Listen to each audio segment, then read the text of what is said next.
Halo semua, selamat datang kembali di channel Cerita No Debat. Di video kali ini, saya akan melanjutkan alur cerita dari Sang Pencuri Kekuatan. Tanpa banyak cerita, siapkan cemilan, mari kita saksikan. Di part sebelumnya, setelah Yanxi bertarung dengan Duan Su, dia menceritakan kisah masa lalunya. Terlihat di lantai paling atas gedung Asosiasi Pahlawan, ada dua petinggi yang sedang berbicara dan menyayangkan sikap Duan Su yang membocorkan tentang gerbang White Safety.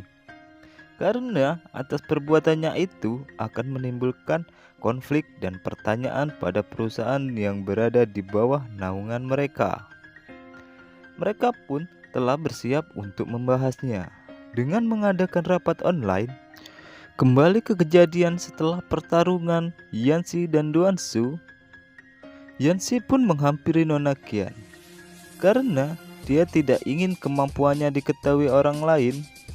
Dia pun menghipnotisnya dengan kemampuan kontrol yang membuat Nona Qian harus melupakan kemampuan elemen api dan gold chance yang Yanxi pergunakan.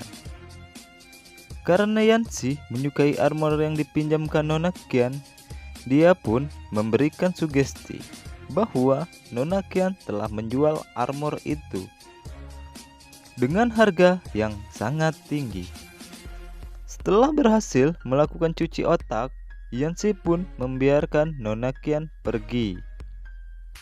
Di rumah sakit, Yanxi menceritakan semua yang terjadi pada kakaknya Fei Fei dan berkata sebelum dia membalaskan dendamnya, dia akan mencari tahu cara membangunkannya.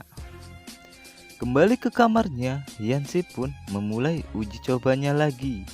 Dengan kemampuan gold chance, dia membuat sebuah cincin bernama Star Suking dan sebuah topeng yang diberi nama Snake untuk menciptakan karakter dari dirinya yang lain. Dan masih banyak lagi karakter lainnya yang belum diketahui namanya. Nanti pasti bakal kita ketahui seiring berjalannya chapter. Yanxi pun bertemu dengan Li Yuan. Dia mulai menggunakan kemampuan kontrolnya untuk mengorek informasi yang ia butuhkan. Tetapi dia heran karena itu tidak bekerja, dan kembali mencobanya dengan kemampuan Mental Blast. Tetapi hasilnya pun masih sama saja. Yanxi mulai berpikir apakah Li Yuan memiliki kemampuan dan mencoba memeriksanya. Dan boom, kemampuan berhasil dirampas. Kemampuan rank A, nama Reborn.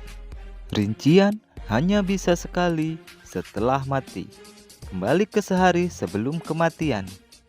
Mirip kayak skill Gongja dari komik Triple S Class Squid Hunter. Dia pun merasa kemampuan ini sangat bagus dan merupakan sebuah kartu asnya. Karena Li Yuan memberinya kemampuan yang bagus, Yanxi pun kembali memberinya sebuah kemampuan yang ia dapatkan dari pusat penanganan monster.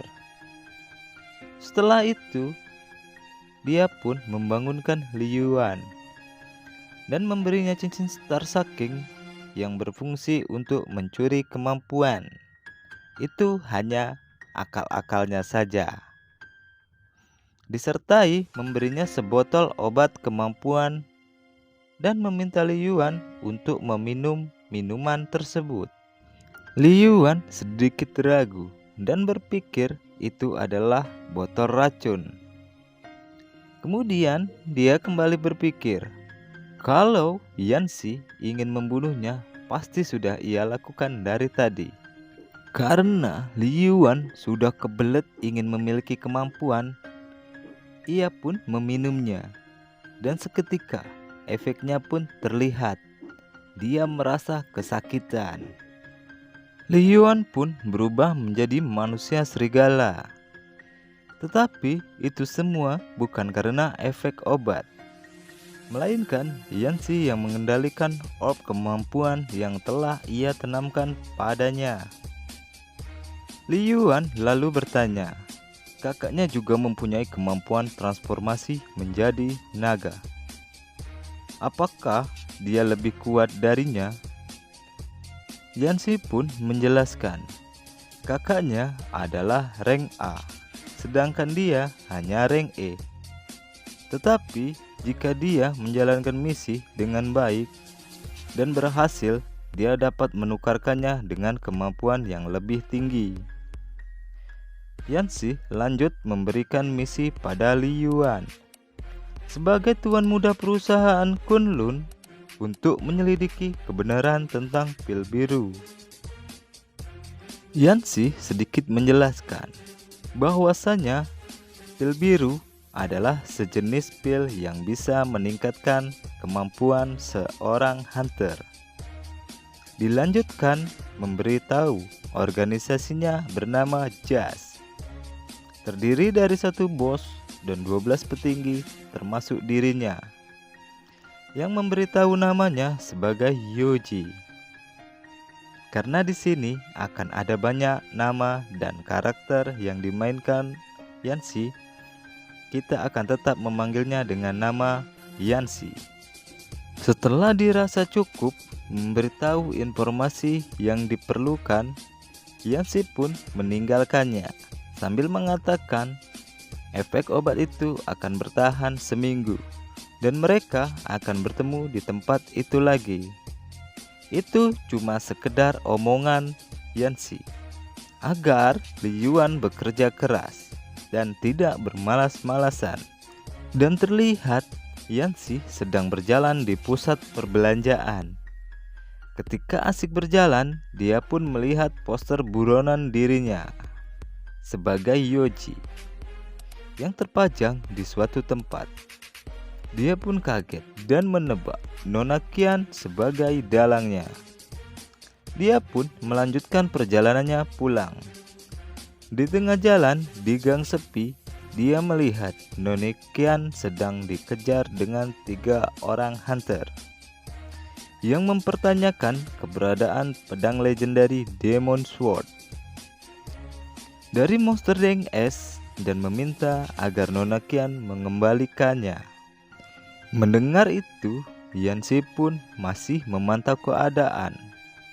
Dia pun berpikir agar mendapatkan sesuatu keberuntungan. Mengetahui bahwa pedang yang dibelinya adalah benda berharga, Nona Qian pun tidak berniat mengembalikannya. Melihat sikap Nona Qian, mereka pun mulai menyerang untuk mengambilnya secara paksa. Pria berambut ungu pun menggunakan jurus pedang Santoryu dan si ninja menggunakan Kage Bunshinya memulai serangan, tetapi itu dapat dihalau dan menghempaskan mereka berdua dengan kipas ajaib yang diambilnya dari inventorinya. Nona Qian pun berusaha kabur karena dia merasa akan sangat kesulitan jika terus menghadapi mereka bertiga. Melihat mangsanya akan kabur, si wanita pun bersiap menyerang. Seketika penampilannya pun berubah dan diketahui wanita itu mempunyai kemampuan rank A yang dijuluki Snow Queen. Menggunakan skill Brisa Tornadonya mulai menyerang. Dan begitu banyak rentetan serangan yang tidak bisa dihindari, membuat Nona Qian pun terjatuh. Ketika Nona Qian mulai terpojok oleh Snow Queen, dia menyadari bahwa Yoji atau Yanxi sedang mengawasinya. Dia pun melemparkan pedang ke arah Yanxi. Yanxi pun menerimanya dan berkata, "Terima kasih banyak telah memberiku pedang." Dia pun melihat pedang itu yang terlihat sudah rusak. Melihat pedang tersebut di tangan orang lain, mereka pun mulai menyerang. Si ninja mulai menyerang Yanxi dengan beberapa Kage Bunshinya.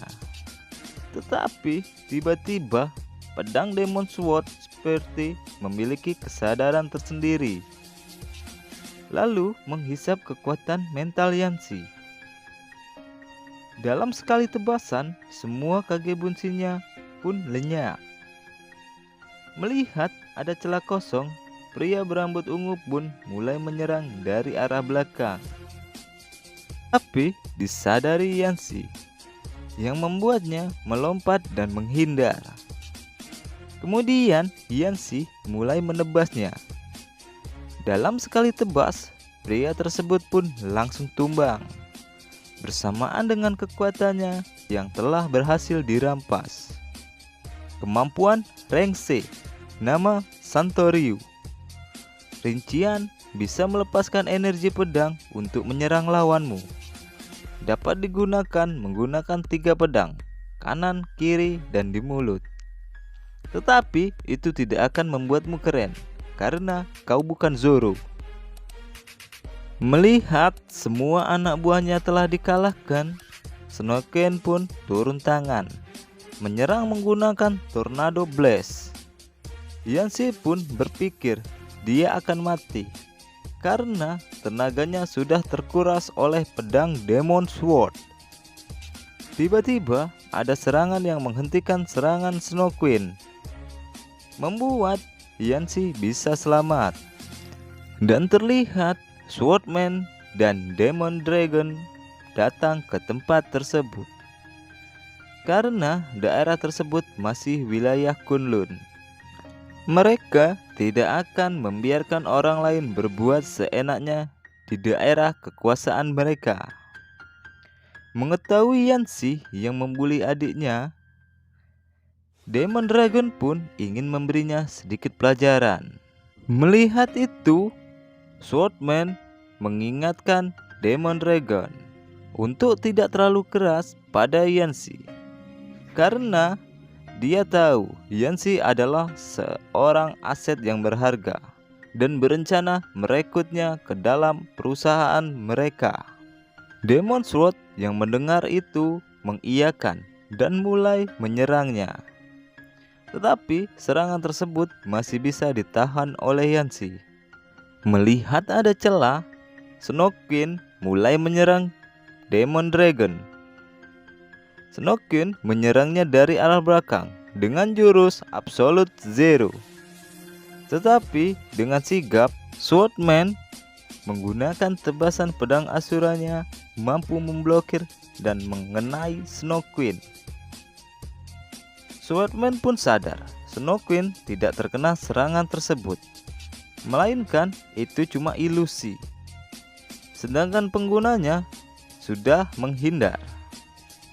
Melihat kekacauan tersebut, Yanshi pun memanfaatkannya untuk berlari dan bersembunyi. Sambil memegang pedang jelek tersebut, dia pun berpikir, mungkin saja dia bisa mencuri kemampuan pedang tersebut. Dan berhasil, kemampuan terampas, memperoleh 2500 kubus kekuatan gelap. Yanshi pun merasakan adrenalin yang berbeda. Dia merasa akan menciptakan sesuatu yang gila. Dengan bantuan kubus sebanyak itu, dia pun berpikir, jika meningkatkan kemampuan orbnya, dia bisa mengalahkan Demon Dragon dan Swordman. Yanshi pun mengeluarkan orb rank D, Metallic Transformation. Tanpa banyak membuang waktu, dia mulai meningkatkan orb tersebut. Dan terciptalah kemampuan rank A bernama Metal Control. Dapat mengendalikan logam dalam radius 1 km. Dan jumlah terberat yang dapat ia kendalikan bisa mencapai 1000 ton. Wadidaw. Snow Queen yang menyadari persembunyian Yanshi pun menyergapnya dan langsung menyerangnya. Dengan kemampuan barunya, Yanshi dengan mudah memblok semua serangannya, yang membuat Snow Queen terhempas ke belakang. Dengan kemampuan barunya, Yanshi pun bersiap menyerang. Dengan sangat mudah, Snow Queen berhasil dilumpuhkan. Yancy yang melihat kemampuan Snow Queen terlihat cukup OP langsung merampasnya. Kemampuan rank A, nama Snow Queen. Rincian dapat menyummon Snow Queen dalam pertarungan, dan kau juga bisa bersatu dengannya. Demon Dragon dan Swordman menemukan lokasi Yancy bersembunyi. Mereka menanyakan keberadaan Snow Queen. Yancy pun memberitahu mereka bahwa Snow Queen telah dia kalahkan. Demon Dragon pun tidak percaya dengan apa yang ia dengar, karena menganggap Snow Queen adalah orang yang kuat. Tidak mungkin sangat mudah dikalahkan oleh Yancy. Yancy pun menantangnya. Jika mereka tidak percaya, silakan buktikan sendiri. Perseteruan mereka pun ditayangkan live karena terlihat ada host yang sedang berkomentator. Swordman pun mulai menebasnya. Dengan kemampuan logam, Yancy berhasil memblokirnya. Kemudian bergerak sangat cepat ke belakang Swordman, mencoba menyerang, tetapi itu dapat diblok dengan pedangnya. Yancy kemudian mencoba menggunakan kemampuan logamnya untuk mengendalikan pedang Swordman, tetapi itu gagal karena pedang Swordman terbuat dari puluhan ribu bangkai monster, dan tidak ada sedikit pun logam berada di dalamnya. Yancy yang jenius pun mengeluarkan orb Snow Queen rank A dan kontrol rank D. Dia pun mengekstrak orb Snow Queen untuk memperkuat orb kontrol, dan terciptalah kemampuan kontrol rank A. Rincian dapat mengacaukan pikiran target rank A dengan ilusi, dan dapat mencuci otak rank B ke bawahnya. Mendapatkan kesetiaan targetnya selama 10 tahun. Kemampuan OP macam apa lagi ini, gengs? Ini kemampuan yang admin harapkan di dunia nyata, cuy. Yancy langsung menggunakan kemampuan barunya untuk menciptakan ilusi kepada Swordman, dan seketika nampak cewek cantik berada di hadapan Swordman dan berkata bersambung. Kita akan lanjutkan di part selanjutnya. Saya ucapkan terima kasih untuk teman-teman yang sudah mendukung channel ini dengan cara apapun itu. Jika ada salah kata dalam ejaan asing, harap dimaklumi. Salam cerita no debat.